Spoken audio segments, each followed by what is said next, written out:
Miles, I guess I'll go ahead. The Nebraska defense was ranked towards the top of the Big Ten. You guys put 56 up on them. What does that say about your offense?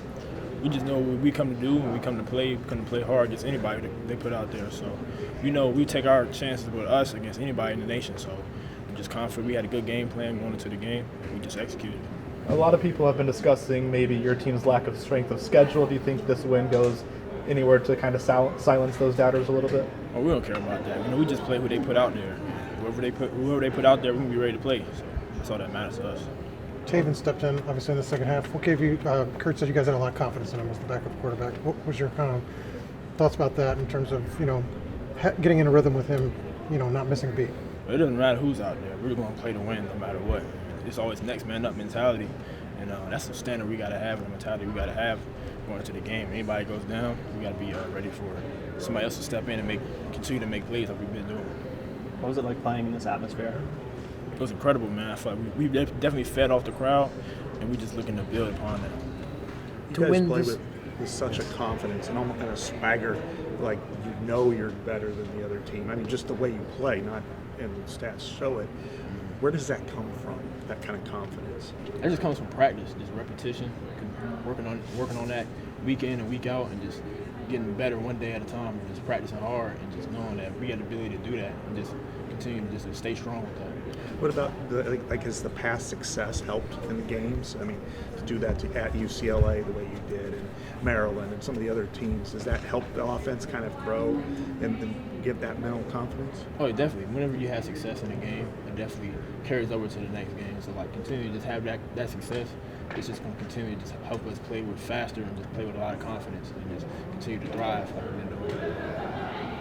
You talk about practice. I think around 10 different guys caught a pass today. How competitive are practices? Man, it's very competitive. We're all out there trying to get better. And I know after practicing for the receivers, it's always a race to the jug machine. So it's very competitive. We're all trying to get better and just take this thing one day at a time. Miles, can you talk about how much sting the RPO plays have had this year?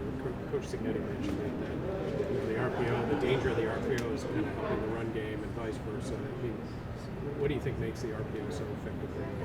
It's so effective because if teams decide they want to load the box up, we can always throw RPOs behind that. And if they try to stop the RPOs, that's when you see big runs like today. We got a lot of big runs that pop today, so it just plays off of each other. I feel like the RPOs and just being able to hand the ball off, it just complements each other very well, and it keeps the defense off balance. Miles, what sort of offensive adjustment do you have to make when there's a quarterback change? Oh, it's no adjustment. We just continue to run our offense and play how we know how to play. Just continue to dominate. You've been with Curtis, and he had injuries when you guys were at Ohio together. What's his expect his mindset the next week or so, whatever he's dealing with, not to be a problem? I know how Curtis is. Curtis is going to be. He's still going to be up. He's going to be a very positive guy through this whole process. He's experienced stuff before in the past, like you said. So he's still going to be up. He's still going to be positive, and he's still going to be looking to continue where our ultimate goal for this season is to continue to get better, and just build upon it. When you look at this team, I mean, you're 7-0, and the way you've won has a lot of people wondering, I mean, are you a national title contender? Do you feel that you guys are in that category? We're just looking to take it one game at a time, and just whoever's next on the schedule, we just focus on that. So if we get to that point, we get to that point. But right now, we're just focused on the next team, looking on dominating the next team. Kurt Signetti said he was a maniac in the fourth quarter on the sideline, trying to get as involved as he was earlier in the game. Do you guys notice that? And does that kind of you feed off of that? Him being it's 56-7, and he's the same way as it was 0-0. Yeah, we're gonna keep our foot on the gas. We're not looking to lay down on any opponent. They came out there, so we gotta put full throttle on for them. So we're just looking to dominate whenever we can.